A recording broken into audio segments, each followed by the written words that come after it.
Los ovnis están ahí. Son una realidad incuestionable, aunque aspectos tan fundamentales como su origen, la fuente de energía que utilizan y las intenciones de sus tripulantes sigan pendientes de respuesta. Su procedencia extraterrestre, pese a lo exótica que pueda parecer, es hoy por hoy la única sostenible. Nadie hay en este planeta capaz de una tecnología semejante, y mucho menos hace 50 años, cuando el fenómeno pasó a ser noticia frecuente en los medios de comunicación. Esa deducción inevitable es al mismo tiempo la mayor objeción desde un punto de vista científico. Nuestro conocimiento del universo no abre la posibilidad a tales viajes. Es obvio que hay alguna forma de recorrer tan enormes distancias, puesto que ellos están aquí. Pero gran parte de nuestros científicos prefieren hacerse los sordos y los ciegos ante el fenómeno ovni antes que asumir humildemente que lo que para ellos es imposible, gentes de por ahí fuera lo han resuelto con aparente facilidad.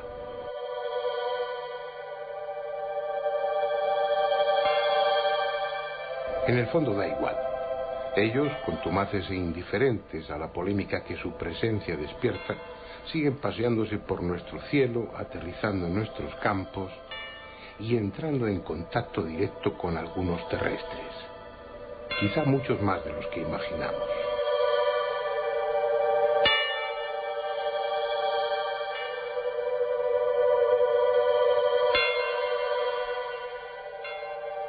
No hay forma de saber si George Adamski fue o no el primero de los contactados, pero es quien ocupa ese lugar en las hemerotecas. Su presunto encuentro con venusianos a principios de los años 50 en el desierto de Mojave, en California, y las sensacionales fotografías de las naves en que venían sus amigos figuran en cualquier manual de ufología. Con él se inició el capítulo de los contactados, planteando una situación que aún sigue vigente. En tanto los escépticos se niegan a aceptar la realidad de esos encuentros, millares de personas se agrupan en torno a los contactados y asumen sin reservas los mensajes que a través de ellos nos envían los extraterrestres.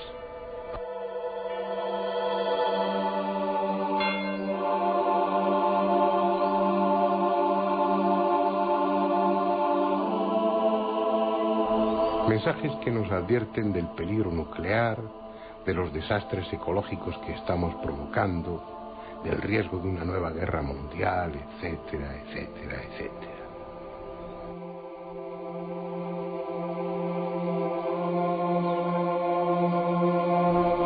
Desde Adamski ha habido muchos contactados que han alcanzado diversos grados de notoriedad, pero a lo largo de estos últimos 10 años es sin duda el italiano Giorgio Bon Giovanni el que mayor interés despierta en los medios de comunicación de todo el mundo.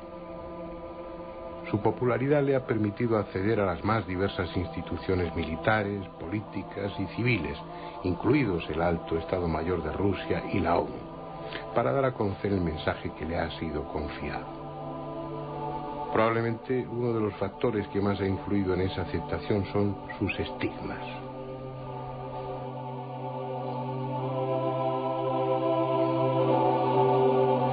Y permanentes, a Giorgio Bon Giovanni puede considerársele uno de los estigmatizados más importantes de este último siglo. Y es que en él se da la característica de que, además de estar íntimamente vinculado al fenómeno ovni, es un vidente que en frecuentes estados alterados de conciencia entra en aparente contacto con entidades de carácter espiritual que se presentan a sí mismas como la Virgen María y Jesús. Un hombre insólito, de honesta reputación y convencido de la trascendencia del mensaje que se le ha encomendado divulgar, al que fuimos a entrevistar a Italia, allí donde vive y tiene su centro.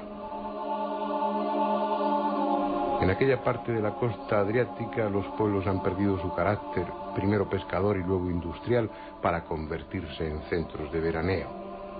Han crecido hasta casi unirse unos con otros a base de edificios de apartamentos, villas y locales comerciales.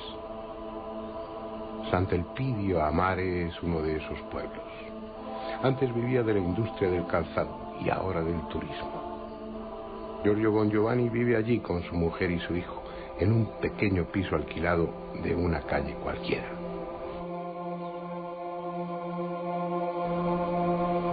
Esa mañana, como casi todas, había sangrado por sus estigmas. El dolor, que aunque continuo resulta tolerable, en esos momentos de hemorragia se vuelve muy intenso. Es cuando Giorgio suele caer en un estado de trance y tener sus visiones, en las que recibe los mensajes, unas veces de carácter personal, animándole o consolándole, y otras con el encargo de difundirlos por su trascendencia. Después queda atado durante un buen rato. Los estigmas, que constituyen algo así como su tarjeta de presentación, pueden interpretarse como un honor, como una distinción desde el punto de vista espiritual, pero en el plano físico suponen una invalidez. Apenas puede usar sus manos y camina con dificultad, y sobre todo sufrimiento. La frase "todo empezó un día que" sirve para arrancar un relato, pero siempre es falsa. Cada acontecimiento trascendente en nuestra vida es la consecuencia de otros pequeños acontecimientos. Es un eslabón más de una larga cadena. Pero para no cambiar la costumbre diré que todo empezó un día de abril de 1989 en esta calle de Sant'Elpidio, la Vía Palestro.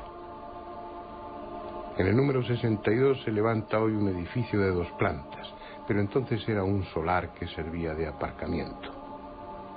Giorgio había salido del edificio de al lado y se dirigía hacia su coche cuando en la acera de enfrente apareció una forma luminosa. Su luz era muy intensa, comparable a la del sol, aunque no dañaba la vista. Aquella luz se fue acercando a Giorgio al tiempo que en su interior se iba definiendo una figura femenina que dijo ser Miriam, en nombre hebreo de María. Esa visión significó un cambio radical en la vida de Bongiovanni. En cierto sentido fue un segundo nacimiento. Y es difícil atribuir a la casualidad que se produjese en la Vía Palestro de Sant'Elpidio, porque él nació en la Vía Palestro de otra ciudad. Hubo otras visiones, y por su indicación, en agosto de ese mismo año fue a Fátima. Allí, durante un éxtasis, sus manos empezaron a sangrar y los primeros estigmas hicieron su aparición. Inicialmente una herida en cada palma, para al cabo de algunas horas atravesar después la mano y abrirse también en el dorso.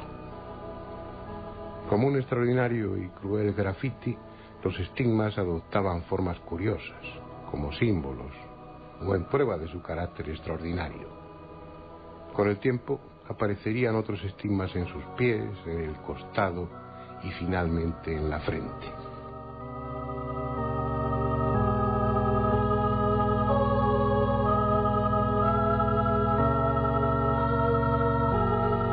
En varias ocasiones han sido estudiados por los médicos, comprobándose que cuando sangran, lo que sucede diariamente, la sangre que emana de esos estigmas se coagula en unos segundos, contra toda lógica. También es imposible médicamente que, pese a llevar 10 años abiertos, no haya signo alguno de infección. Sea cual sea su origen, extranatural u obra de su inconsciente, lo cierto es que los estigmas de Giorgio Bongiovanni constituyen un fenómeno clínico inexplicable. Otra peculiaridad más de este moderno mensajero de los dioses es que en él se unen lo religioso y lo extraterrestre. Ya antes de haber tenido su primera visión de carácter místico y sus estigmas, formaba parte del Centro de Estudios de la Fraternidad Cósmica, creado en torno a otro célebre contactado, Eugenio Siragusa, y estaba convencido de que los extraterrestres nos visitan con la finalidad de orientarnos, potenciar nuestra evolución y, sobre todo, advertirnos del camino equivocado que sigue nuestra sociedad. Una advertencia que también está contenida en el tercer secreto de Fátima, aún no desvelado por la Iglesia. Entonces la misión fue esta, difundir el mensaje de Fátima. Y esta relación con los extraterrestres, porque adentro del mensaje de Fátima hay una parte, la parte final, el secreto en el secreto. Entonces la misión fue esta, difundir el mensaje de Fátima. Y esta relación que con los extraterrestres, porque adentro del mensaje de Fátima hay una parte, la parte final, el secreto en el secreto, porque el mensaje de Fátima ha sido secreto, pero diplomáticamente la Iglesia Católica lo hizo conocer a través de unos papas, trámite unos papas, que Papa Juan Pablo VI, Papa Juan XXIII y este mismo Pablo han hablado en formas diferentes y diplomáticamente del secreto de Fátima.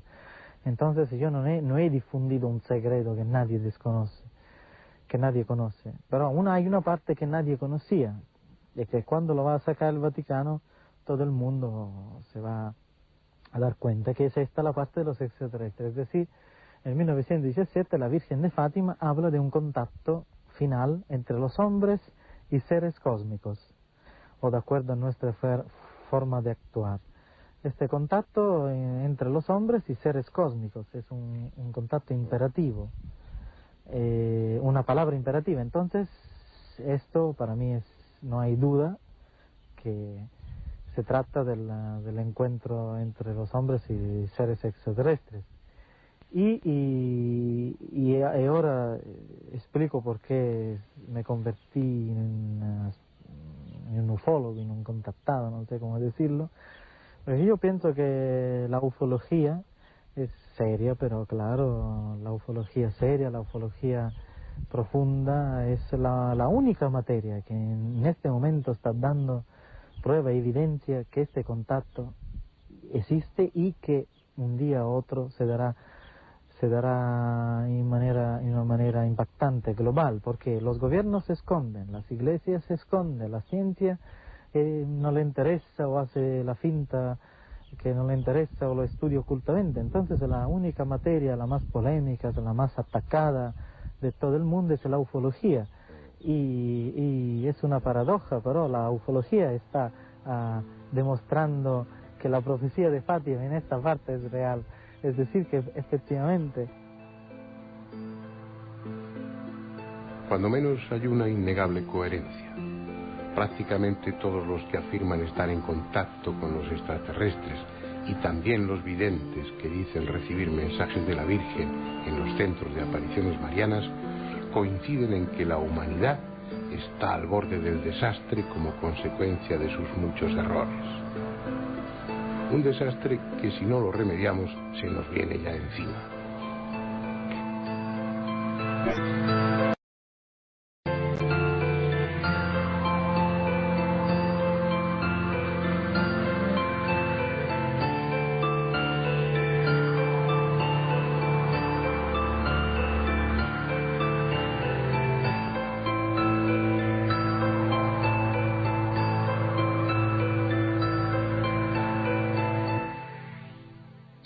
Bien, como les habíamos prometido hace algún tiempo, repetimos invitados, repetimos tema, aunque enfocándolo desde otra perspectiva, buscando otro aspecto diferente del fenómeno OVNI. Los invitados de derecha a izquierda: Andrés Averasturi, como siempre. Javier Sierra, como siempre, director de la revista Más Allá, investigador del fenómeno OVNI y de otros muchos fenómenos, y ya con una sólida experiencia y un prestigio reconocido.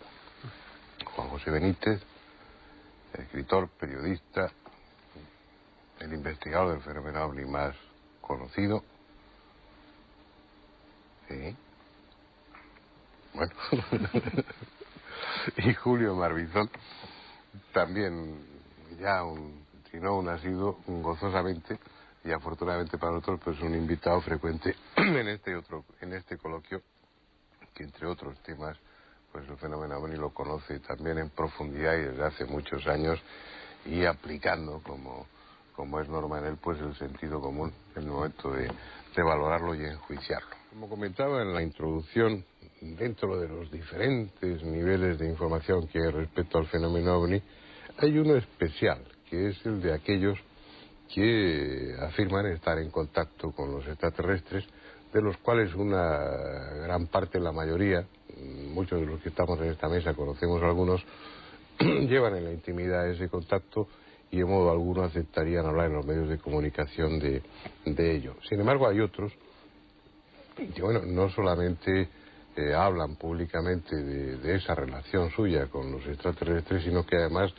han hecho de su vida una especie de cruzada para divulgar los mensajes que ellos les dan, para tratar de influir, lo que hablamos el otro día, en el comportamiento humano, en la evolución de nuestra sociedad a través de las admoniciones o los consejos que los extraterrestres nos dan presuntamente gracias o a través de esos intermediarios, de los contactados. Es un tema espinoso, es un tema, bueno, donde sí hay pruebas, siempre se pueden aportar algunas pruebas, pero sería a nivel individual cuando uno está cerca de ellos, pero tiene más que ver con lo humano, con lo psicológico, con lo social, que con lo material. Estáis muy serios, ¿eh? Es un tema serio. ¿Qué un tema? Es un tema serio. Y por eso os ponéis serios.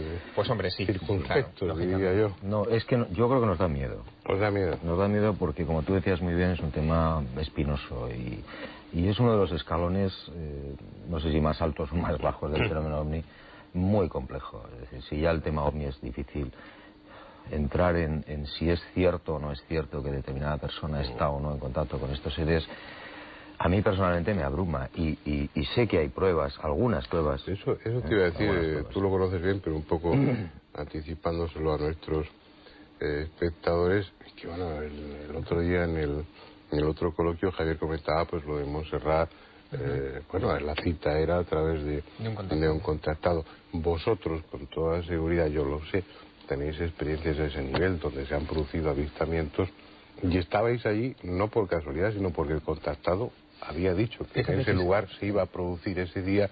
Es decir, hay una relación del tipo que sea entre algunos contactados y los tripulantes de esos ovnis, lo cual ya es mucho, ¿no? Ese aspecto que es básico es quizá el más desconcertante, porque el fenómeno contacto es muy amplio, es decir, que una persona afirme estar en contacto con extraterrestres, con la Virgen María, con espíritus, casi no hay manera de distinguir unos de otros, es decir, en qué se distingue o se diferencia el proceso de contacto de una persona que dice hablar con extraterrestres del que dice hablar con Jesucristo, ¿no? Es muy difícil de distinguir, pero hay una clase de contactados, Luis José Grifo, hablábamos en Montserrat, es uno de ellos, Sixto Paz en Perú es otros, que en algún momento de sus vidas han sido capaces de fijar un momento, un día y un lugar y decir allí va a aparecer algo extraño en los cielos. Se reúne 1, 2, 3, 100 o 500 personas que acuden a ese lugar y ven efectivamente que un fenómeno en la baja atmósfera parece evolucionar sobre los testigos.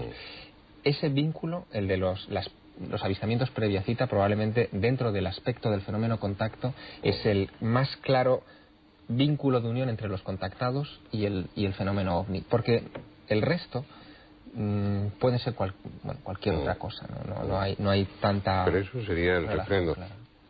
Juanjo, uno de tus primeros libros sobre el fenómeno OVNI, existe otra humanidad, me parece. Es cuando vas con los de cuando vas con los del IPRI en la costa peruana y también ves un cacharro. Es un ejemplo al que yo todavía, fíjate, esto ocurrió en el 74, el 7 de septiembre, todavía no me lo explico. Es decir, y mira que le he dado vueltas y he tratado de analizarlo con seriedad. Y ahí ocurrió algo extraño. Es decir, a mí me llevan, después de hablar con toda aquella gente que decía cosas más o menos raras y la mayoría incomprobables, me dicen, bueno, pues el sábado siguiente, cita previa, nosotros vamos a ver ovnis. Y yo, pues, más bien como Andrés, muy cargado de escepticismo, dije, pero no me lo voy a perder por si acaso, ¿no? Y efectivamente, en un desierto, después de 2 horas y pico ahí de casi de frío y de ridículo espantoso, porque empiezas a darte cuenta de que demonios estoy haciendo de aquí, ¿no? Pues aparecieron 2 luces silenciosas por debajo de las nubes, que hicieron unas evoluciones que no son normales y que son ovnis. Es decir, eso significa que ese grupo concreto, en este caso de Sixto Paz, del IPRI, del Perú, etcétera, estaban en contacto con estos seres. Pues yo no me atrevo ni a decir ni que sí ni que no. Que había cosas muy raras, sí, que yo vi algo. Tendría que haber, sí, ¿no? Eso no era una casualidad, evidentemente, ¿no? Y bueno, y como esos, yo creo que todos hemos participado en historias más o menos iguales, que a mí personalmente me marcó, ¿eh? O sea, a mí aquello me dejó muy impresionado. Claro, otra cosa es aceptar que lo que dice el contactado que te ha llevado a ese lugar de cita sea absolutamente cierto. Es decir, sabemos que hay un vínculo entre esa persona y los tripulantes de los ovnis, o por lo menos de esas luces que aparecieron allí, pero no podemos llegar a la conclusión de que todo lo que dicen esos contactados con respecto a los tripulantes sea rigurosamente ya, pero de alguna manera eso significa un apadrinamiento o una concesión de los tripulantes de esos ovnis hacia esa persona. Están, si no refrendando lo que dicen, eso significa un apadrinamiento o una concesión de los tripulantes de esos ovnis hacia esa persona. Están, si no refrendando lo que dicen, están de alguna manera, bueno, apoyando... O utilizándolos. Tú también has tenido, Julio, experiencias de esas. Y tú lo sabes muy bien también. No, pero contémoslo a los digo, no, que tú lo sabes muy bien. Que no lo saben. Por ejemplo, yo tenía una contactada en Sevilla que nos citaba a la gente. Y cuando citaba los nombres de las personas que iban a ir, ocurrían cosas. Si le metíamos a alguien que no estaba en la lista, dejaban de ocurrir cosas. Y una de las noches más interesantes posiblemente, hubo dos fundamentales, una que viviste tú y otra que no viviste, pero una de las noches más interesantes fue la que, sin decirnos exactamente el sitio, nos decía que era en tierra de aluvión, que estaba cerca del mar. Total, que buscando encontramos cerca de lo que está el Rocío, la ermita del Rocío, cerca, en las dunas de Matalascaña, encontramos allí una zona de tierra de aluvión, de tal que entraba dentro de las condiciones que ella ponía. Además tenía gracia porque la duna que estábamos era conocida como la mata del difunto, o sea que también tenía un nombrecito, como Alteza. Y fuimos aquella noche, paramos allí el coche y esta mujer que tenía escritura automática empieza con la escritura automática y empieza a decir que no es exactamente el sitio, que el sitio está más lejos, no muy lejos, pero que es donde emana el agua. Nosotros no sabíamos que efectivamente muy cerca, en el Pico del Loro, hay unos manantiales de agua dulce que van al mar, que salen de las dunas y van al mar. Yo no los conocía siquiera, o sea que no los conocíamos ninguno de los que estábamos allí. Y además yo empecé a pensar en la simbología mariana, y el Rocío no es una simbología de agua, donde mane agua, no hay un manantial de agua como en otras apariciones marianas. Luego no encontramos. Y entonces nos dijo, bueno, de todas maneras nos van a dar una pasada. Y de pronto, sobre las dunas apareció una luz verde preciosa, un color verde intensísimo, precioso, que fue completamente horizontal, paralela a las dunas completamente, apareció y desapareció. En principio yo pensé en una bengala. Honradamente yo pensé en una bengala, pero la bengala lógicamente horizontal completamente no es posible. Entonces había un destacamento de la Guardia Civil cercano, subiendo la mata del difunto. Nos fuimos a él, subimos a él, hablamos con los guardias civiles y preguntamos si había posibilidad de que algunos barcos tiraran. Aquí no tira nadie bengala, nosotros no hemos visto bengalas nunca. Hasta ahí llegamos, esa fue una de las veces. Otras veces llegamos hasta fotografiar la imagen. Que en otro programa que hicimos aquí tú decías, yo tenía uno en la cabeza que no vi. Sí. Yo creo que ese caso que está comentando Julio, si no de un contacto puro, pues quizás anómalo, pero es uno de los más interesantes. Es decir, que alguien está haciendo fotografías en el campo con infrarrojo y cuando revelas el rollo, el carrete, te encuentras con un tío que está al otro lado del coche, que no es anatómicamente de aspecto humano, según los estudios que hicieron en la universidad. En la Facultad de Medicina de Sevilla, te quedas un poco sorprendido, ¿verdad? ¿No? Y yo, antes comentabas una cosa que yo creo que es interesante quizás para los espectadores. Yo creo que desde el punto de vista técnico, puramente técnico, no creo que haya demasiadas dificultades para que estas civilizaciones se pongan en contacto con quien quiera. Mira, yo me estaba acordando de un caso que no es de contactado, pero que me parece que ilustra un poco que no hay demasiadas dificultades para, si ellos lo desean, hacer un contacto. Hubo un caso precisamente en Manises, en Valencia, en el año 79, en noviembre del 79, salió un caza, cuando aquí se presentaron una serie de objetos sobre el aeropuerto, el avión de la TAE que desciende porque se le ha puesto un objeto rojo muy cerca del avión, etcétera. Sale un avión de combate, un F-1, y el capitán que iba en el avión ve los objetos, los persigue una y otra vez con el radar y tal. Y Fernando Cámara, que era el capitán entonces de este avión de combate, nos contaba a muchos investigadores, que él en algunos momentos trata de filmar lo que tiene delante. Entonces hay unas décimas de segundo desde que él piensa voy a filmar hasta que aprieta físicamente el botón, unas décimas de segundo, bueno, pues ya estaba bloqueada la filmadora. Cuando le da la geometría o intenta darle a la geometría de armamento a los misiles, le ocurre exactamente lo mismo. Cuando le quiere dar al radar que lleva el avión para detectar el ovni que tiene delante, sobre Valencia o sobre Mallorca más o menos, le bloquean el radar. Es decir, Fernando decía, eso fue lo que más me asustó. Es decir, que me estaban leyendo el pensamiento. Se adelantaban a lo que él iba a decir. Bueno, yo guardo un respetuoso silencio hasta ahora y voy a dar mis teorías, no, mis dudas, no mis teorías.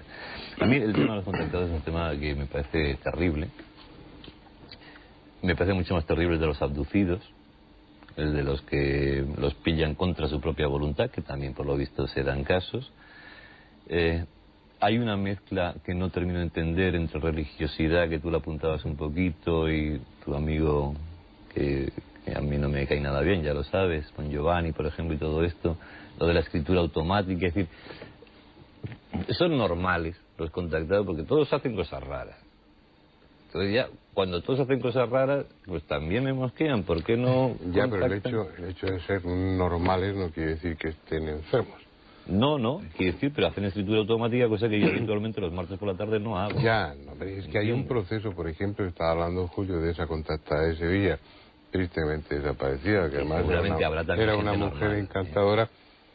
Yo estuve durante años manteniendo una relación epistolar y vis a vis, nos veíamos de vez en cuando en Madrid, pero me llenaba de cartas, folios y folios y folios, que bueno, en un principio uno piensa en una fase hipomaníaca, en algo que hace que su pensamiento esté acelerado. No, hay todo un proceso en ella de aprendizaje, de incorporación, que es algo que además a ella le desborda, es algo que te deja perplejo, Pero eso es que una te reacción, asusta, ¿eh? no, pero la vocación moralizante, no, es una reacción perfectamente Yo humana. lo dejo ahí sobre No, es perfecto. Además es un asunto preocupante, ciertamente. Pero yo creo que es una reacción perfectamente humana ante lo desconocido. Es decir, esta gente se enfrenta ante algo que no es capaz de entender y trata de encuadrarlo dentro de unos esquemas si los extraterrestres vienen de parte de Jesús de Nazaret, por ejemplo. Hay mucha gente que vincula o mezcla Sí, claro, el caso con Giovanni, es uno de ellos. Es decir, trata de enclavarlo dentro de su patrón cultural. Y ahí es donde se da esa moralización en muchos casos, ¿no? Pero siempre, y cuidado, yo creo que casi siempre, si no siempre, casi siempre, eso se da en los casos de la gente que quiere contarlo. El que no quiere contarlo no tiene moralina detrás. Sí. Además hay otra cosa importante, y es que antes de hacer una investigación conviene saber cuál es el estado psíquico o psiquiátrico de la persona. Es lo primero que hay que investigar, porque si te encuentras de entrada con que el señor tiene problemas de equilibrio mental, automáticamente lo desechas.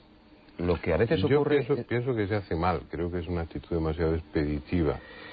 Pero bueno, es que... Te digo que para tenerlo en observación y con dudas, porque es que muchas veces se mezclan las dos cosas. Pero ¿y qué haces? Apenas en ocasiones, ¿no? ¿Qué haces? Volvemos al problema. Pues tratar de discernir lo que corresponde a su patología y lo que corresponde a la realidad, lo cual no siempre es fácil. Ya. Pero bueno, se puede... Pero además merece tenemos un la problema, pena Juanjo, hacerse. siempre, que hace falta un profesional que sepa de estos temas y que nos ayude, porque tú manda a un psiquiatra corriente y lo más seguro es que la den pastillas. Claro. El caso de la contactada de Sevilla, yo se la di a Fernando y Fernando me dijo, investiga. Pues seguí investigando porque me dijo, tiene interés la cosa, sigue investigando y seguir investigando, ¿no?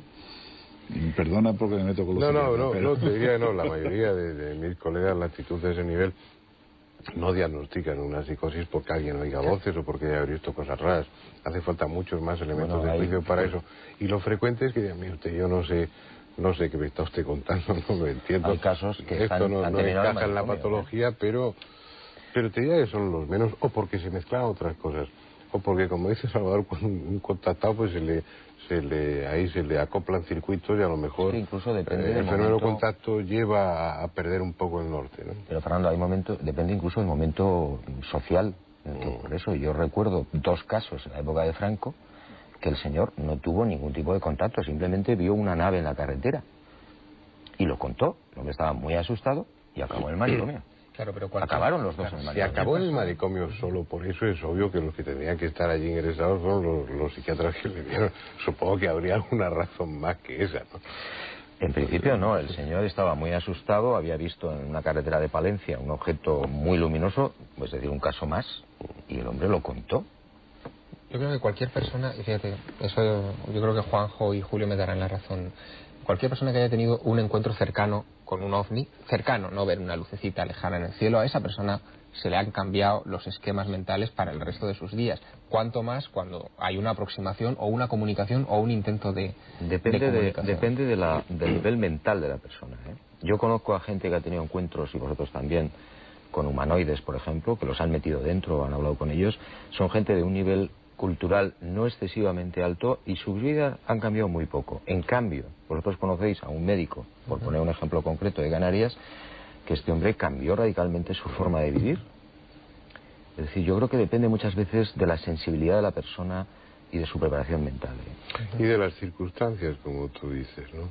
Hay gente que, bueno, que está perfectamente adaptada a una forma de vida, a su entorno, a su trabajo, a su familia, y que la aparición de este elemento anómalo añadido, espúreo en su vida, es una especie de paréntesis, entra y se va, y él continúa haciendo lo mismo que estaba haciendo. ¿Y por qué no contactan con vosotros? Que estáis muy preparados y sería muy Eso es lo que tú no sabes. Eso te iba a decir. Ya empezamos ya como el otro día. Haciendo lo mismo que estaba haciendo. ¿Y por qué no contactan con vosotros? Que estáis muy preparados y sería muy Eso es lo que tú no sabes. Eso te iba a decir. Ya empezamos ya como el otro día. Eso es lo que tú no sabes. Por cierto, llevas unos anillos preciosos. Sí. ¿Podrías enseñarlos? Julio decía una cosa muy interesante, pero muy interesante. Pero yo si creo que vas a decir ahora que tú... Pero no me lo vas a contar, no me lo digas. Julio decía, con gran acierto para mí, de que los verdaderos contactados no hablan. Hay una cosa además... Sí, pero se está alargando. Ese es el problema. No dicen yo soy un contactado. Fernando lo ha dicho muy bien al principio. Hay dos tipos de contactados muy distintos. El contactado es el que dice que va a un sitio, dice que ve y vuelve convertido en un apóstol. Y el otro que de pronto, por lo que sea, por un mecanismo largo, muy largo, que va cambiando su vida por un sistema, por causas distintas, llega al convencimiento de que tiene un contacto con alguien. Y entonces ese lo que está es asustado. Claro, y lo que quiere es contárselo, pero a un especialista, no a la gente. Lo que quiere es confesarse. Ir allí y confesarse con alguien que lo crea. Y liberarse de ese trauma. Y liberarse de eso. Y entonces, para demostrarlo, es cuando te dice, bueno, pues, vamos a un sitio y lo vamos a ver. Y tú se vas. Pero ese hombre, esto está ocurriendo. Acordaos de casos como el de Claude Bourillon, de Raël, un periodista deportivo francés, que tuvo un encuentro en el 75 y que terminó organizando una organización, por no utilizar otros términos peores, donde se dedican a tomar el sol desnudos o a tratar de comprar terrenos. No, eso no es malo. O a tratar de comprar terrenos en Jerusalén para esperar la llegada. Javier está poniendo el dedo en la llaga, que yo creo que uno de los temas más interesantes para las personas que puedan ver estos programas. Y es que estén muy atentos, porque generalmente a veces de los contactados se derivan otras cosas que acaban en sectas, en multinacionales, en comidas de coco y en esclavitud moral, que son verdaderamente además cuando tenga el milenio seguramente vamos a tener filosofía hindú, todo montado. Esa es una de las grandes tragedias del contactismo, que yo creo que es totalmente humano. Y luego hay otro aspecto que a mí me gustaría dejar sobre la mesa, y es cuando hay un contacto de verdad, o supuestamente de verdad, ¿por qué todos o casi todos los contactos son muy distintos? Es decir, lo que les dicen los supuestos seres a esos contactados, a uno le dicen una cosa, a otro le dicen otra, a otro otra. Entonces ahí empiezas a sospechar de que hay una manipulación y que somos una vez más una especie de experimento o de test. Esa es tu teoría de siempre. Esa es una teoría que muy inteligente. ¿No? Yo no concibo que a un señor que se le aparece en el Perú y a otro en Corea o en la India les digan tres cosas distintas. Oiga, que la guerra va a ser en el año, la gran guerra o catástrofe y esto se acaba, en el año 80. Y a otro le dice no, en el 89. Y a otro dice no, en el 99. Y al final, nada de nada. Juanjo, mírame a los ojos. Pero mírame seriamente. ¿Tú has hablado con algún extraterrestre? Que yo sepa, no. Mejor dicho, rectifico. Rectifico. Te estoy mintiendo. Pero ha sido inconscientemente. Yo creo que sí he hablado. Pero sin tú saberlo. No, sí, conscientemente. O sea, has hablado. Sí. No, cuando he dicho que yo sepa no, es porque los que estamos aquí sentados, todos y muchos investigadores, en las infancias han ocurrido cosas extrañas. Y ahí es donde yo he dicho que yo sepa no, porque no soy muy consciente de esa historia, ni creo que ninguno. Sí. Pero ahora ya mayor sí tengo cierta seguridad, no pongo la total seguridad, cierta seguridad de que he podido hablar con una mujer que podría estar ocupando un cuerpo, y que no es un ser humano. aunque lo es físicamente. Julio, ¿tú? Yo no, hablar conscientemente con un extraterrestre no, honradamente no. Pero sí lo que decía Juanjo al principio, no me importa contarlo, es decir, desde mucho tiempo tuve un sueño repetitivo que me veo chico, con 5 años, 6 años, en la habitación que yo tenía, que ya tenía mi cuarto para mí, subiendo a la azotea de mi casa y mirando al cielo donde se ve un ovni. Y entonces siempre digo, no cabe. Eso es lo que recuerdo, si no cabe en la azotea, aquello no cabe, porque tenía mi padre el Palomar, el patio sevillano, aquello no cabía, ¿no? Entonces digo, no cabe, y ya está, y ahí acaba. Ese sueño repetitivo me ha salido, y por desgracia, lo diré porque me da igual, no tengo ningún tipo de complejo ni nada de eso, cuando se publican los libros intrusos y cosas de ese tipo, hablan de que todos estos contactados suelen presentar en los muslos, en las piernas, un sueño repetitivo, y además suelen presentar en los muslos, en las piernas, como si le hubieran quitado un trozo de una cuchara. Yo lo tengo. No te voy a pedir que te bajes los pantalones ahora, porque obviamente... Está feo, además mis piernas ya no están para Y enseñar. mi último, porque doy por hecho que Fernando sí ha hablado, es más, doy por hecho que él es un extraterrestre. ¿Tú has tenido algún contacto? También mirándote a los ojos. Mirándome a los ojos, porque si no mentís. Yo creo que no. Pero te has de decir, ¿por qué quería todo? Porque, bueno, ellos dicen yo vi, no, dices yo creo que no. pero vamos a ver, somos prudentes en ese sentido, pero porque cuando comienzas a hablar con gente que ha tenido este tipo de experiencias, hay gente que recuerda las experiencias muchos años después de que han sucedido. Hay como una especie de amnesia. Hay un mandato, incluso sí, ellos dicen que hay un mandato de... o hay una instrucción deliberada donde a la persona en cuestión se le dan instrucciones para que no recupere esa memoria hasta pasado un tiempo, o bien se trata de una defensa natural del cerebro. Es decir, el cerebro cuando se enfrenta a un hecho traumático, a un hecho que no encaja, tiende a sepultarlo en la memoria. Pasa con infinidad de personas que tienen accidentes de tráfico, que no recuerdan el accidente en cuestión por una la cuestión memoria de protección selectiva mental. Que borra esto. Exacto. Pero y vosotros, esos encuentros que tú dices con esa persona y tu sueño, ¿eso es lo que os ha marcado después para que os dedicarais a esto? En lugar de tú hacer consejo de ministros y tú dedicarte a pisovaras, punto. No, eso ha sido a posteriori, ¿eh? Es decir, cuando ya estás metido en la investigación es donde te das cuenta de que has tenido sospechas que ese caso podría ser. Y luego, como decía Javier, puede que empieces a refrescar la memoria con sucesos de la infancia que los tenías perfectamente olvidados. O tenías alguna niebla, un recuerdo extraño de que pasó algo pero que no lo tenías claro. Y bueno, yo he tardado 40 años prácticamente en tener medianamente claro lo que me pasó a mí a los 6 años. 40 años. Pero que no es anormal, es decir, yo creo que eso le pasa a muchísima gente, ¿eh? Y la manía de quitarnos trozos de cuerpo o de ponernos cosas, ¿a qué viene? Porque esa es otra historia. Eso de que te quiten un trozo de cacha es... No tengo ni idea. Pero tú te falta de verdad. Sí, luego te lo enseño, hombre, no te preocupes. Palabras de no, además lo podrás tocar si no te da asco, pero... No, pero el tema de los... A mí me Mira, te voy a decir un poco una sobre cosa, el tema de los abducidos. a tus espectadores que tengan algún tipo de duda o de recuerdo nebuloso de que ha podido ocurrir algo en la infancia o algo así, que se revisen las piernas. Ay, por Dios. Pero ¿y qué tenemos que encontrarnos? Lo que dice Julio. Que nos falta como un... Como si en un flan, con una cucharilla, le quitas un trocito. Una cosa limpia. Exactamente, sin cicatriz, absolutamente nada. Yo creo que no tengo nada de eso. ¿Te aseguro? No me enfoquéis un momento.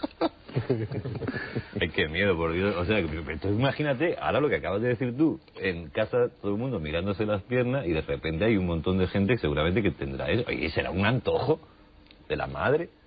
¿Como quien tiene un lunar o no? Mi madre dice que no, mi madre decía, la pobre ya muerta, decía que no recordaba aquello de chico. Es decir, que yo de chico no lo recordaba, que eso en la pierna sí, una vez me lo vio, pero ya... Yo te digo, este sueño es con 5 años. Benítez, ¿por qué nos dejas siempre estos problemas aquí? Hombre, hay que darle paso a la imaginación y a la capacidad de soñar y de salirse de la rutina diaria. Bueno, hombre, tiene que estar asociado a lo que dice Julio, es decir, esa falta de tejido, algún recuerdo o algo que tengan, o algo muy claro, ¿eh? Porque a veces es muy clarísimo, es muy claro lo que les pasó, ¿no? Fíjate, en Estados Unidos que todo se contabiliza y se convierte en números o en estadísticas. Se hizo en el año 91 a través de la Fundación Roper, que es un instituto de sondeo o de prospección de opinión. Se hizo un trabajo donde se preguntaba a una serie de personas si tenían, por ejemplo, recuerdos de tiempo perdido, o sea, de lapsos de su memoria que no recordaban, si tenían cicatrices extrañas en su cuerpo, la sensación alguna vez de haberse elevado por encima de la cama, una serie de cosas, o haber visto luces extrañas dentro de sus habitaciones. Y el resultado final de aquel sondeo, que duró varios meses en las principales ciudades norteamericanas, arrojó un resultado sorprendente, y es que un 2% de la población norteamericana, que es muchísima gente, son más de 3 millones de personas, habían tenido síntomas, digamos, relacionados con esta clase de experiencias. Los americanos son muy raros. Son raros, pero es un dato interesante a tener en cuenta, ¿no? Bueno, las ojeras no significan nada. Tener bolsas en la bolsa. Ya empezamos. Estamos derivando el tema hacia... Uy, qué miedo. Bueno, algo que implicaría, sí un contacto, pero no en el sentido que estábamos dando a la palabra. Probablemente haya muchas personas que en su experiencia, en su niñez, hayan tenido algún tipo de vivencia de esas características, que al no repetirse, pues lo han dado por olvidado sin más, o lo han olvidado realmente, ¿no? Y permanece ahí en el archivo de su memoria hasta que un día, por cualquier circunstancia, aflore, ¿no? Pero estábamos refiriéndonos a los contactados, que además divulgan algún tipo de mensaje, que parecen desempeñar un papel, si no importante, por lo menos un papel interesante dentro del fenómeno, y a los que no se les puede atribuir toda la responsabilidad, que además divulgan algún tipo de mensaje, que parecen desempeñar un papel, si no importante, por lo menos un papel interesante dentro del fenómeno, y a los que no se les puede atribuir toda la responsabilidad. Es decir, estoy de acuerdo en que hay una contaminación cultural y uno puede interpretarlo, valorarlo de diferente forma, pero el contacto en cualquier caso no procede de ellos, el contacto procede de los de arriba. La voluntad es de ellos. Eso es muy viejo, Fernando. Es decir, claro, antes se les llamaba profetas, y son santos y están en la Biblia y están. Pero oiga, usted analiza lo que dice la Biblia, si es que lo que dice la Biblia es verdad, que yo tengo muchas serias dudas. Pero bueno, Ezequiel, el otro, en fin, toda la saga de profetas, aparecía una luz, aparecía no sé quién, le decía que digas, que te digo tal cosa. Es lo que le dictaban, además lo Eran dictaban contactados, ¿no? Lo que pasa es que, bueno, ahora si alguien sale en ese plan, directamente al manicomio, ¿no? Que no, hombre, que no en un manicomio. ¿Qué tienes manicomio, Juanjo? Ya no hay manicomios. Ahora con esos problemas y otros más añadidos, ¿no? Además ya no quedan manicomios al final, ¿no? Estáis todos sueltos por la calle. Pero bueno, estamos locos, gracias a Dios. Vamos a hacer una pausa para la publicidad y luego después lo veremos para ver, y tanto en el pasado, tanto esos profetas a los que tú aludes con buen criterio como estos nuevos apóstoles, nuevos profetas, bueno, ¿por qué son utilizados como lo están siendo, aparte de lo que ellos pongan de su propia cosecha? Porque los eligen, ¿para qué? ¿Por qué no eligen intermediarios o interlocutores, voceros, por decir un término más periodístico, con mayor prestigio? Porque no escogen pues al premio Nobel tal, al literato tal, porque nos escogen a uno de vosotros para difundir sus mensajes, que tendrían una mayor repercusión, un mayor eco en la sociedad, y lo hacen con otras personas, bueno, que ni intelectual, ni social, ni profesionalmente pues destacan especialmente, y además les dan mensajes a transmitir, a divulgar. Quizá porque somos muy críticos son con eso. susceptibles de toda la crítica que sé que vais a hacer en esta segunda parte. O a lo mejor somos los voceros. Vamos a dejar ese, o a lo mejor. Todos. Pero fíjate que el problema Todos, está en que a lo mejor no estamos viviendo, sino siendo vividos. Con lo cual, que no voceros. bueno, vamos a dejar eso para la segunda parte del coloquio, y después nos veremos todos los que estamos aquí pues en cualquier hospital psiquiátrico, pero con pleno derecho de estar allí y asumiendo nuestra condición de idos, pero bien.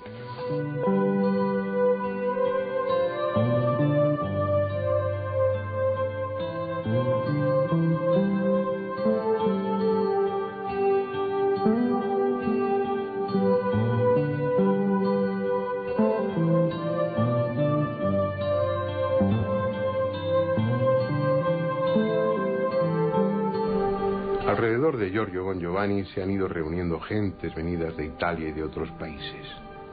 Cada cual tiene su casa y su trabajo, pero pasan todo el tiempo que pueden en una pequeña finca alquilada a las afueras de San Elpidio, donde imparten cursos y editan sus revistas y sus vídeos.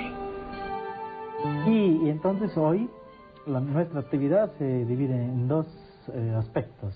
Uno de profesional, de trabajo. Aquí hay unas personas, 7 o 8 personas, que trabajan profesionalmente en nuestra editorial. Tenemos 2 revistas, una pequeña empresa de videos, una editorial donde se pueden hacer revistas y videos legalmente registradas, pagamos nuestros impuestos.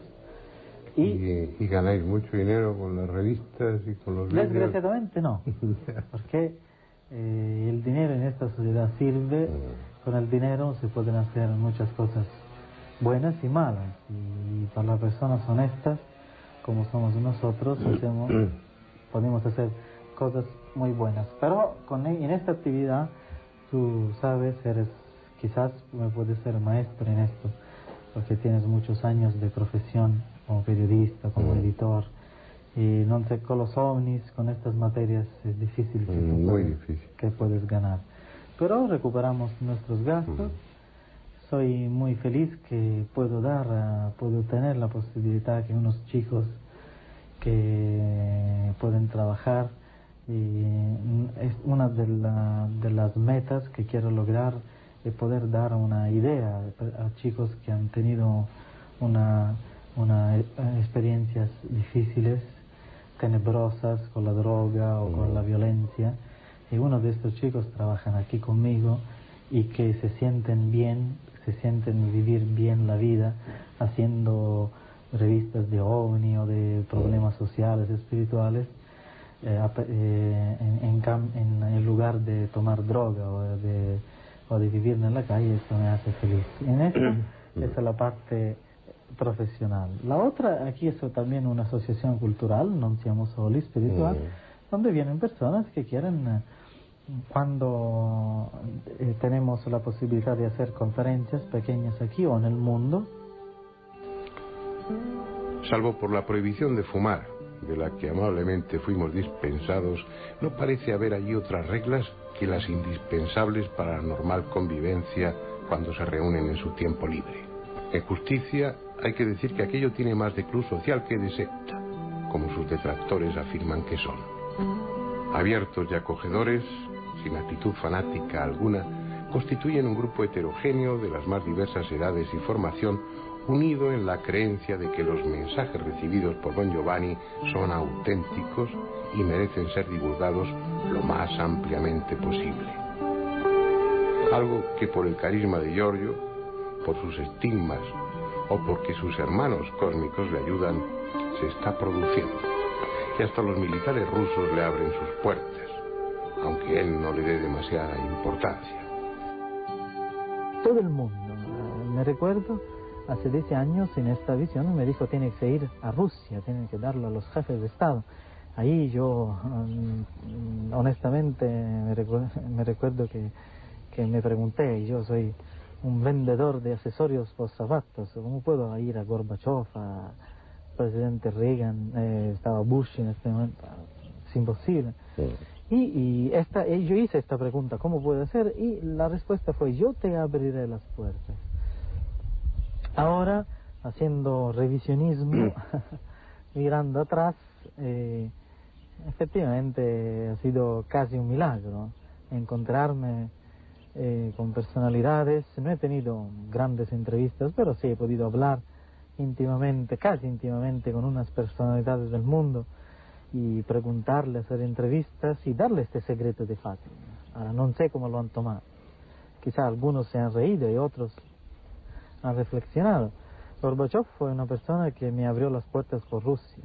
Todavía hoy tenemos relaciones con él, y no directas, pero hemos tenido entrevistas. Me ha gustado mucho su posición, lo hemos entrevistado cuando él estuvo aquí en Italia, que su protesta en contra de la guerra en Yugoslavia, su forma de actuar, más directa de lo que tenía antes, quizás porque ahora no tiene poder político, pero comparto muchas opiniones con el presidente Gorbachev. Y él me permitió de ir a Rusia. Me recuerdo que en 1990 estaba Unión Soviética todavía y pude, no sé, pienso que Gorbachev no dijo nada a la televisión, pero él fue el instrumento que me abrió las puertas y pude hablar al primer canal de Unión Soviética, donde hablaba solamente el secretario del Partido Comunista Soviético, un estigmatizado, un religioso, en la patria del ateísmo mundial. ¿Pero tú qué hiciste? ¿Llegaste allí y dijiste yo quiero hablar por la televisión? Exactamente, yo hice una pedida burocrática, nadie me dijo habla con este KGB, nadie de situaciones secretas. Un amigo de Suiza, un periodista que tenía relaciones con otros periodistas, me vino a visitar y me entrevistó por la televisión de Suiza. Me dijo, yo le comenté que tenía que hacer un viaje a Rusia porque la Virgen me lo había pedido. Él me dijo, bueno, yo te puedo ayudar, no conozco a nadie de Rusia, pero soy un periodista de la televisión rusa, llevo tu caso a la televisión, hay la perestroika, pero siempre hay el comunismo, no lo sabemos, vamos a ver. Y él fue a Moscú, me llamó, bueno, aquí aceptan de entrevistarte. Yo no lo creía. Y tomó el avión y hice el programa. Empezó ahí mi relación con Rusia, gracias a este programa, que lo vieron 100 y pico millones de personas. Ahí se acercaron después científicos, astronautas, ahí empezó mi relación con Rusia. Después, por 2 años no pude ir porque se provocó el golpe de Estado, pero siempre mi relación ha sido muy positiva. Entonces, charlábamos junto a una gran encina. A su pie hay una sencilla capillita recordando que ante ella Don Giovanni tuvo una de sus visiones en las que se le apareció Jesús. Sencilla capillita recordando que ante ella Don Giovanni tuvo una de sus visiones en las que se le apareció Jesús. La Virgen María, los ángeles, Jesús y los extraterrestres. Una extraña combinación, totalmente rechazada por los creyentes, pero que al margen de lo religioso igual no resulta tan descabellada. Al menos él lo entiende así. Sí, claro, hemos tenido una educación milenaria de la Iglesia Católica y de otras iglesias. Entonces las figuras de Cristo, de la Virgen, de los santos han sido puestas en lugares determinados y si una persona, un místico, una persona tiene una visión y después habla de seres cósmicos, se puede crear confusión. Entonces, para explicar bien, voy a intentar, porque no es fácil explicarlo a las personas, a todos nosotros que hemos tenido esta cultura milenaria y a veces un poquito reducida, no universalista, universal. Y yo estoy convencido, mi opinión es que hay seres divinos, para empezar. ¿Qué quiere decir los divinos? Seres divinos significa que hay seres que trascenden la vida humana, seres que han participado a la creación humana, seres que compenetran con sus inteligencias a planetas, a soles, a galaxias mismas. Es decir, inteligencias individuales que tienen una forma humana parecida a la nuestra o también diferente de acuerdo a la evolución química y biológica que se ha desarrollado en sus planetas. Aquí tenemos el carbonio, quizá en otros mundos pueden tener el silicio, otros elementos primarios químicos que dan forma a otros cuerpos humanoides. Pero creo también que hay seres muy parecidos a nosotros en otros planetas. Entonces, estos seres creo que son más evolucionados que nosotros por el sencillo hecho que llegan hasta aquí. En definitiva, la cuestión es, como tantas veces ha sido a lo largo de la historia, Personas que reciben mensajes de entidades situadas en un nivel espiritual supuestamente superior al nuestro, que asumen el compromiso de divulgar ese mensaje y que como prueba de la realidad del contacto presentan alguna capacidad o don extraordinario.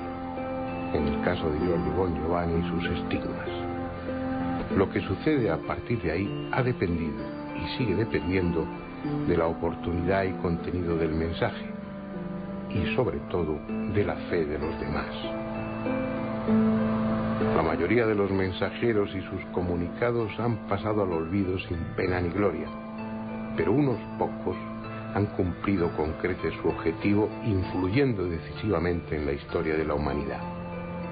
Y si no, ahí están las diferentes religiones para demostrarlo. El mensaje de Giorgio es más acorde con esta época, más universalista. El tiempo dirá qué repercusión alcanza.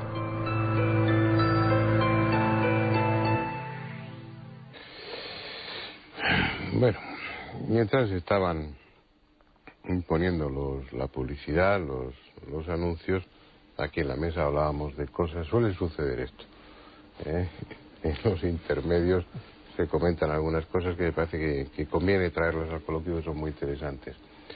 No recuerdo si eras tú, Juanjo, o quién, o yo mismo planteábamos la posibilidad de que, bueno, de que nosotros también estuviéramos desempeñando un papel, una misión dentro, era Julio. Lo he dicho yo. Dentro de todo eso. Si lo dices será por algo.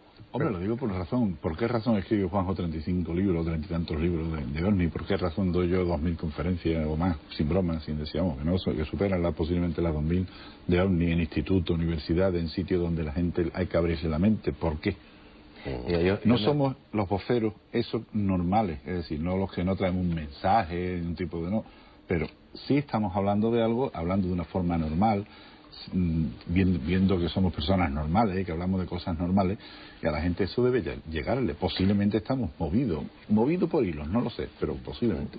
Yo me acuerdo de cuando Javier Sierra tendría unos 10 o 12 años, yo conservo cartas que él me mandaba y unos boletines que hacía a Ciclostil, que es una cosa muy antigua que había antes, sobre el fenómeno OVNI. Horror. Y lo yo, conserva. Está muy bien eso. Y yo ahora me digo, fíjate, la trayectoria, que no es muy larga, pero la trayectoria que lleva Javier Sierra. Es decir, ahora es director de una revista que se dedica a estos temas, ha investigado muchísimo, y yo recordaba aquellos dibujitos que él hacía y aquellas pequeñas investigaciones en su zona, en su Castellón, etcétera, ¿no? Estoy totalmente de acuerdo con Julio. Es decir, aquí alguien mueve los hilos, queramos o no queramos. Y yo, personalmente, ya ha llegado un momento en que no me da pudor decir, bueno, pues muy bien. Pues tú cuando escribís, cuando investigáis, ¿os sentís de alguna forma, no te voy a decir como los profetas, dictado, esto es lo que me ha dicho, yo lo transcribo y tal, pero hay una especie de necesidad que no se puede controlar, que es muy sutil lo que os pregunto, pero ¿sentís la necesidad de escribir lo que escribís y de decir lo que Yo creo que lo primero sientes... Una cosa es la inspiración y otra cosa es... Lo primero es la necesidad de investigar. Hay un cosquillón en el estómago cuando te pones en marcha. Lo que decías de Javier, a los 12 años, ¿por qué te dedicas todos? Bueno, es una cosa extraña, sí. Pero las canicas. No, la motivación es la curiosidad. Lo que ocurre que es como si accionaras un mecanismo, como si entraras en una cinta transportadora. Tú tienes la obligación o la voluntad de dar el primer paso y después empiezan a desencadenarse cosas. Cada vez que tú sales a la calle a investigar una historia, vuelves a casa con 3 pendientes para seguir investigando. Hay puertas que... ¿Cómo las tienes? No, las piernas las tengo intactas. Yo ya no me fío de vosotros ni de Pero ninguno. tenéis esa sensación, o la habéis tenido en algún momento de... En muchos. De estar, bueno, participando, colaborando en un programa que de alguna manera está... que se os está ayudando o se os está facilitando el terreno para continuar en esa tarea de investigación o de divulgación. ¿Tenéis esa sensación? ¿Lo habéis tenido? Tanto como eso, no te voy a decir que la verdad, no sentirme eso no, pero bueno, ¿por qué? A veces se preguntan, ¿por qué esto no? Pero bueno, siempre estáis hablando de causalidades. Es que eso es lo que ocurre. Forma parte del lenguaje habitual entre vosotros, lo conozco hace muchos años y lo decís con mucha frecuencia. Eso en la investigación te ocurre constantemente. Es decir, tú sales a investigar un caso y te suceden unas cosas extrañísimas, o que crees tú que son extrañas, ¿no? Y entonces, por lógica, casi por deducción lógica, dices, caramba, Parece como si alguien estuviera dirigiéndote. Tú fíjate que he pasado muchísimo tiempo, muchísimos años de eso que te digo, muchísimo, desde ese sueño repetitivo y tal, haciendo ouija. Nos citan, me citan a mí, personalmente a mí, un día 6 de febrero a las 11 p.m, en medio de una finca perdida en Rociana, en un descampado allí. Yo voy, me llevo una trenca de aquellas antiguas con su capucha, tengo un 9 largo, estoy militarizado, tengo un 9 largo que me he puesto por miedo a los perros, no por nada, pues yo no usaba una pistola poco, casi nunca, y me lo he llevado, y llevo un perro de Enrique Vila, compañero que trabajaban juntos. Cuando llegamos a la finca, estamos tan mentalizados, decimos nosotros, que vemos una bruma, una niebla a lo lejos, en forma de ovni. Decimos, hay que verlo mentalizado, que ya hasta las nieblas tienen forma de ovni.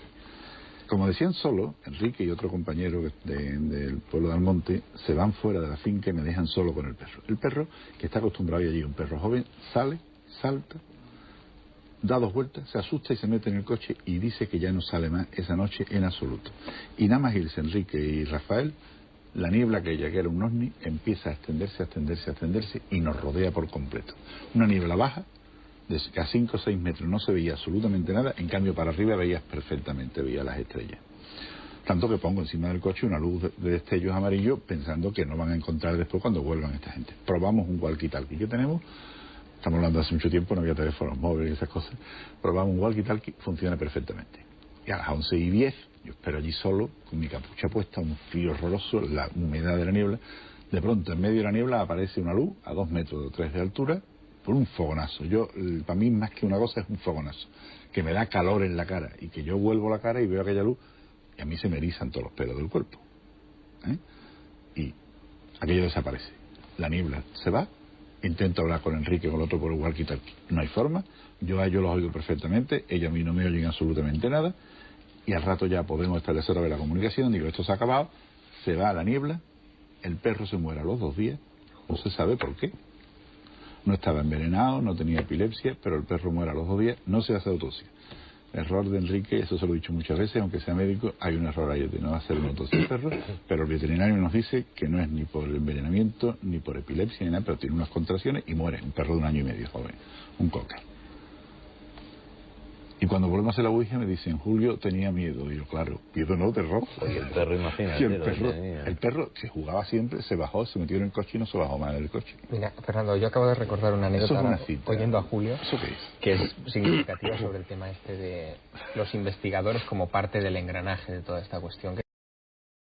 Sobre el tema este de los investigadores como parte del engranaje de toda esta cuestión, que es un debate que deberíamos tener, ¿no? Y en profundidad. Yo recuerdo claramente una ocasión en la que yo decidí colgar los hábitos ufológicos, ¿no? Decir, ya, yo, bueno... Hasta aquí hemos llegado. Exacto, había empezado muy jovencito, llega un momento en que tengo que empezar mis estudios universitarios, la carrera de periodismo en Madrid, llego a Madrid en el año 89 para comenzar a estudiar y decido colgar los hábitos. El primer día en mi colegio mayor ocurrió una cosa sensacional. Yo había mandado una carta a todas mis amistades diciendo que yo lo de los ovnis para el verano, que me dejaran tranquilo, que tenía que sacar mi carrera. El primer día de clase, yo voy a clase por la mañana, a las 8 de la mañana, atiendo a las clases y vuelvo con los apuntes debajo del brazo para empezar a estudiar como un buen chico, lo que no había hecho nunca, ¿no? Entro en el colegio mayor y un señor que yo no conocía de nada, un compañero de allí del colegio mayor, se me queda mirando y me dice, oye, ¿te has enterado que ha aterrizado un ovni en Rusia? Fue el día que se dio la noticia de aquel famoso ovni que había aterrizado en Voronezh en el parque público. A los 15 minutos, las 5 líneas del colegio mayor estaban sonando para llamarme, de gente que me conocía, evidentemente, que estaba metida en el tema ovni, y a los 20 minutos todo el mundo sabía que había un pirao ahí en el colegio mayor que le encantaba el asunto de los ovnis. No pude dejar el asunto de los ovnis en mi vida, nunca más. Son cosas, son casualidades. Pero vosotros sois normales dentro de lo que cabe, sois entrañables y todo lo demás. Pero tu amigo Bon Giovanni, que yo la tengo un poco tramada con Bon Giovanni. A mí este tipo, que le salen estigmas, que hace una especie de predicación donde mezcla conceptos rarísimos, donde quien le rodea, bueno, han creado ahí una especie de mito, de medio secta, de medio raro, que te amenazan, te escriben, te dan la lata, por si lo llevas y todo. A mí déjame de copla, ¿no? ¿Por qué le salen los estigmas a la gente No en, lo sé, no lo sé. en la palma de la mano y no en la muñeca? Por lo mismo que a ti te falta un trozo de pierna. Pero cuando no se puede crucificar a nadie por la palma. Pues porque, hombre, mi explicación es la esa, ¿no? Porque uno ha visto toda la vida así luego no lo mandas de arriba, ¿no? No, claro, lo va a mandar el de arriba. Es un problema psicológico, de costumbre. De costumbre y de cultural. Crucificados por aquí. Crucificados por aquí. No, crucificados por aquí. Por eso, claro. Y bueno, pero ¿qué opináis de eso? Yo la verdad es que lo he investigado poco. Pero inmediatamente toda esa parafernalia de los estigmas y de todo esto me echa un poco para atrás. Lo digo sinceramente, ¿eh? O sea, no tengo nada en contra de él, pero me quedo un poco en la reserva, es decir, por lo menos los contactados que yo conozco no se han comportado o no se comportan así. Es decir, a lo mejor resulta que es una de las nuevas tácticas o sistemas que tiene. Creo que es una forma de llamar la atención, de dar que hablar, ¿no? Yo soy más duro. Todos aquellos contactados que tienen estigma, que salen a la luz pública y demás, no me interesa. Me interesa el otro contactado. Fernando, ahora voy a ser yo de presentador y tú de invitado, porque Fernando es bastante, hombre, no defensor, pero sí le cae bien Bon Giovanni. Como persona. Como persona, bien. No estamos hablando Y es, claro, pero es que ese es un tema que hemos comentado en ocasiones, la última vez hace pocos días. Hombre, la verdad, Fernando... y él sabe que mi respeto como persona pues es grande, pero el respeto hacia los que le provocan ese tipo de cosas, si es que se las provocan desde fuera, pues es prácticamente nulo. Yo disiento respecto a esa forma de actuar. Me parece que hay otras, pues las de otros contactados, que no requieren del sufrimiento, porque Bon Giovanni lo pasa realmente mal. Es que yo creo que hay dos cosas. Esas llagas brutales, las de los pies son tremendas, pero hay dos como cosas, las de las manos, pero eso, bueno, como médico pues puedo entender el papel que puede tener el subconsciente en la génesis de los estigmas y demás, pero sea motu propio, sea sugerido o inducido desde fuera, a mí me parece una barbaridad.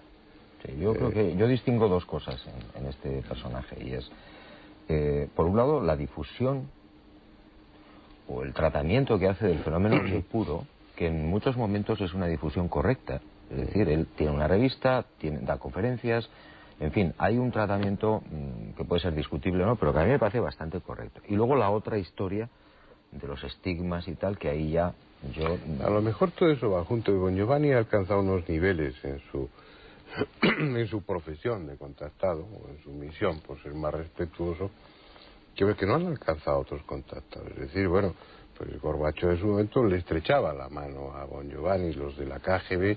Cuidado. Bon Giovanni estrechaba la mano a Gorbachev. Es una cuestión de matiz. Le asaltan en un aeropuerto, se toman unas fotografías y aparecen esas fotografías de Bon Giovanni y Gorbachev en todo. Pero Bon Giovanni va y le estrecha la mano a Gorbachev. Pero Bon Giovanni va a la Unión Soviética y se mete por la fuerza en la base aquella donde están los de la KGB. Supongo que no, supongo que le dejaron entrar y que de alguna manera pues fueron ellos los que facilitaron ese encuentro. Claro, pero es lo que decía. Es decir, es algo, ya no entro en, no sé si sus relaciones públicas o sus consultores de marketing, yo sus creo que estrategas, pues utilizan unos recursos del tipo que sea, pero ha conseguido cosas que bueno, que a lo mejor si no hubiera tenido esos estigmas aparatosos, a lo mejor no había conseguido. Porque no quiere decir que yo esté de acuerdo con lo que él divulga o con lo que le dice que divulgue. Pero no tiene nada que ver que él esté recogiendo información sobre ovnis o que esté divulgándola, como decía Juanjo, con que esa información sobre ovnis tienda a autentificar el mensaje de Bon Giovanni. Y en cierta manera esa es la lectura que se lee de todo esto. Es decir, el hecho de que Bon Giovanni aparezca con que aparezca con Gorbachev no significa que eso sea una prueba de que como Bon Giovanni es auténtico, Gorbachev ha ido a verlo. No. Pero esa es la lectura que se transmite. No, lo que digo es que tal vez esos estigmas aparatosos, toda esa historia, es lo que haga que hablemos de él, que internacionalmente sea conocido y que eso le abra algunas puertas o determinadas puertas o muchas puertas que otros contactados. No garantiza nada más que eso. no autentifica el mensaje que él difunde, ni siquiera autentifica que realmente esté en contacto con otras entidades. Como yo no las he visto, pues no lo sé. Pero me refiero que a lo mejor todo ese ropaje, toda esa teatralidad, todo ese aspecto aparatoso de los estigmas sea lo que contribuye a que él tenga acceso pues a otros estamentos que los otros contactados no han llegado ni mucho menos. Es un arma de doble filo, Sin duda. Es decir, hay gente que sí, como tú dices, que puede sentirse atraída o no sé, y otras gentes que automáticamente rechazan. Sí. Como en la Rusia comunista debieron alucinar con Bon Giovanni. Eso me sentó con los estigmas, eso es evidente. Hombre, algún día tenías que dedicar un programa al fenómeno humo de los contactados, que yo creo que está muy mal investigado. Ese tipo de contacto es un poco lo que Julio decía, es decir, ahí quizás que no hay misticismo, o no, vamos, supuestamente contacto, ¿no? Sino elementos científicos, o supuestamente científicos, escritos con una documentación que no tiene nada que ver con iluminados y tal. A mí ese tipo de contactados sí me inspira más confianza. Pero sin embargo es algo que es muy frecuente dentro de los contactados o del mensaje que divulgan los contactados. Vamos, no es una exclusiva de Bon Giovanni ni mucho menos. Jesús como comandante de una nave espacial o cosas parecidas, ¿no? Tú mencionabas antes a los profetas clásicos como otra forma de contactados también. Esos mensajes eran fundamentalmente místicos. Mahoma es un contactado. Pero yo creo que hay, fíjate, en el caso de los profetas, o sea, Ezequiel, por ejemplo, cuando habla del avistamiento que él tiene de la gloria de Yahvé, y se cuenta en el capítulo 1 de Ezequiel, está mistificando algo que no puede explicar de otra manera, y entonces lo adorna y da características humanoides o humanas o divinas a los personajes que ve. El caso de Enoc, el libro de Enoc, por ejemplo, que es un apócrifo, es fascinante, porque lo que está haciendo Enoc es transmitir un conocimiento astronómico muy preciso sobre el movimiento del Sol alrededor del planeta, pero lo embellece hablando de ángeles, es decir, esto es una lección que quizás se podía aplicar a los contactados. Quizá los contactados estén recibiendo, o algunos de ellos, información científica, información técnica, pero que no son capaces de digerir y por lo tanto terminan mistificando. El error, los que son menos inteligentes son los que contactan con esos los contactadores. Que contacten, los contactadores que contacten con gente que es capaz de asumir eso. Es que yo creo que los contactados son muy a su pesar. No, claro. Es decir, si alguien lo elige, dice, si es cierto, y lo eligen, son víctimas. Tú eres contactado y se ha terminado. Es decir, Moisés, el pobre, le tocó. Y a Moisés le dieron toda una relación civil, sanitaria, jurídica y religiosa que la transmitió. Lo que pasa es que nadie lo ve como un contactado, lo ve como otra cosa. Yo conozco una persona que en sueño recibe información, o piensa que recibe información. Tanto es así que ella tiene la presencia al lado. Ella habla de la presencia que tiene al lado, que le habla, que le cuenta cosas. Y si se le oye, no se le puede tocar en ese momento. Si se ve que está dormida con malestar y hasta llega a gritar fuerte, no se le puede tocar porque se asusta mucho más. Piensa que es la presencia la que la está tocando. Entonces, esta persona siempre dice lo mismo. Mientras la presencia está allí y le está contando la cosa, lo tiene clarísimo, sabe lo que le está contando, es algo clarísimo y muy espectacular, muy bien. Pero en el momento que ella se da cuenta que aquello es una presencia, que aquello no es normal y que aquello no es natural, pega el grito y entonces cuando despierta no es capaz de contarlo porque no tiene palabras para contarlo. Es lo que dice siempre, me falla el idioma. Entonces, esta persona siempre dice lo mismo. Mientras la presencia está allí y le está contando la cosa, lo tiene clarísimo, sabe lo que le está contando, es algo clarísimo y muy espectacular, muy bien. Pero en el momento que ella se da cuenta que aquello es una presencia, que aquello no es normal y que aquello no es natural, pega el grito y entonces cuando despierta no es capaz de contarlo porque no tiene palabras para contarlo. Es lo que dice siempre, me falla el idioma. No soy capaz de contar. Eso ocurre en cualquier sueño. Tú en el sueño ves una lógica absoluta y una coherencia de todo lo que sucede. Pero eres capaz de contarlo. Pero tú la cuenta. La lógica esa la cuenta, aunque sea ilógica. La cuenta. Iba yo con un caballo volando. O iba con un caballo volando. Pero no, que te falle el idioma para no ser capaz de contarlo. Pero lo que pasa es que os oigo y a pesar de que os quiero mucho, tú lo sabes, Juanjo, tú ya das por hecho. Moisés era un contactado, Mahoma otro contactado, Ezequiel no sé qué, la ballena era un hombre y el otro, en fin, ya hombre, en principio estáis convencidos de eso. En principio eso ya nos parece discutible.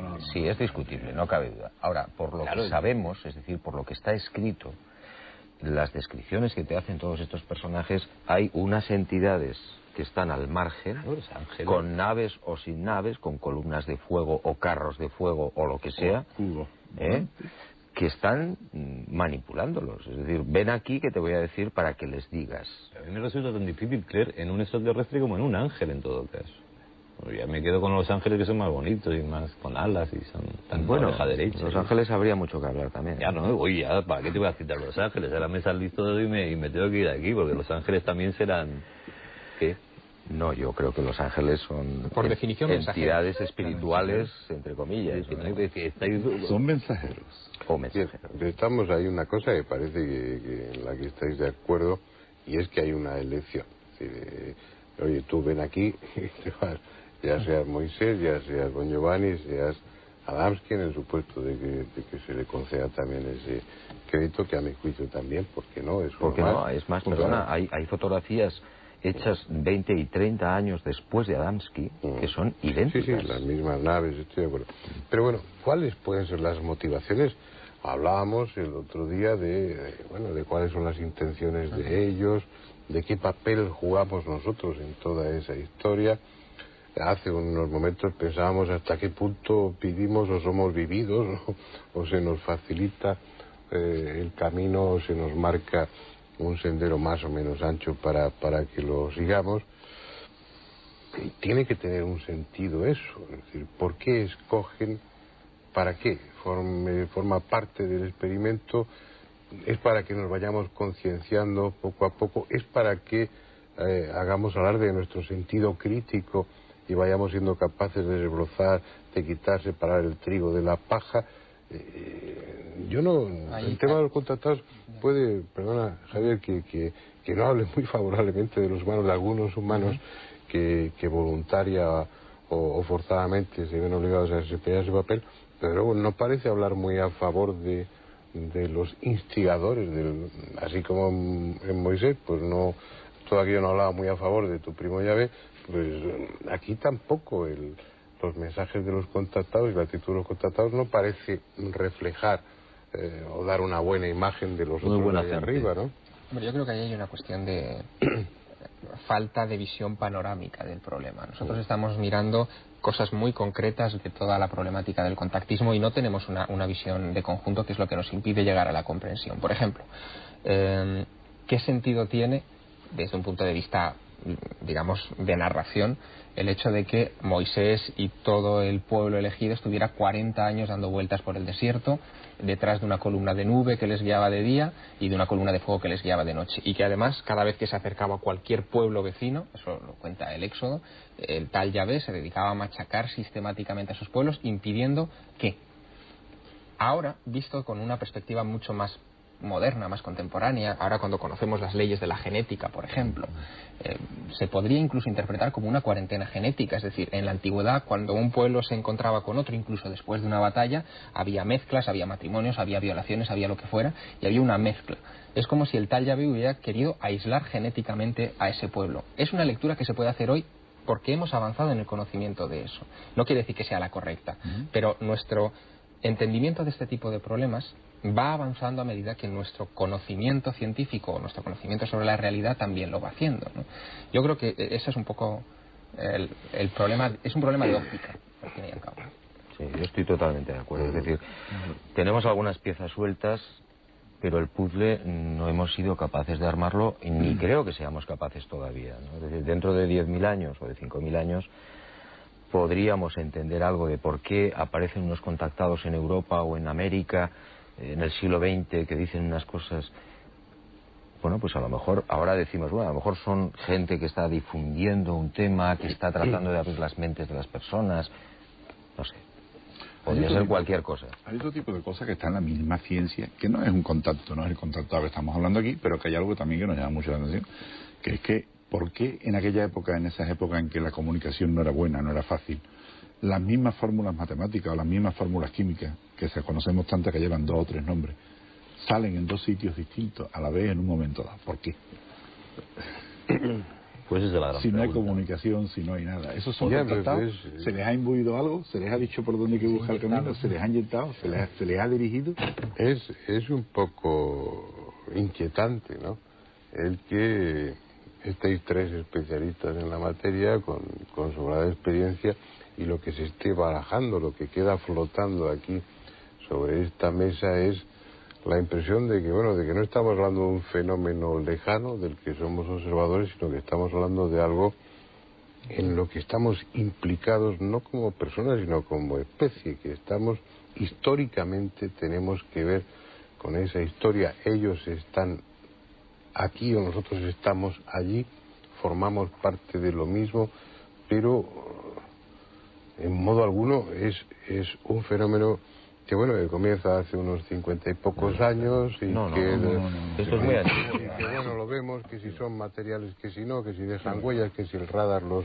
No, los aspectos más interesantes están a nivel humano. Claro, y además es que tenemos siempre el sueño maravilloso de que somos libres. Y yo creo que eso no existe. Aquí no existe. ¿Y allí? Porque ellos tampoco lo serán, habrá otros. Pues hombre, yo supongo que conforme se vaya avanzando en ese misterioso y largo camino hacia donde sea, hacia la divinidad o hacia lo que sea, quizás seamos algo más libres, puesto que tendremos más información. Ya, hombre, pero en definitiva la libertad es un sentimiento, es una sensación. Sí, os digo, un bello sueño. Aquí hablamos de muchos temas que implicarían que lo de la libertad, bueno, es más que discutible, ¿no?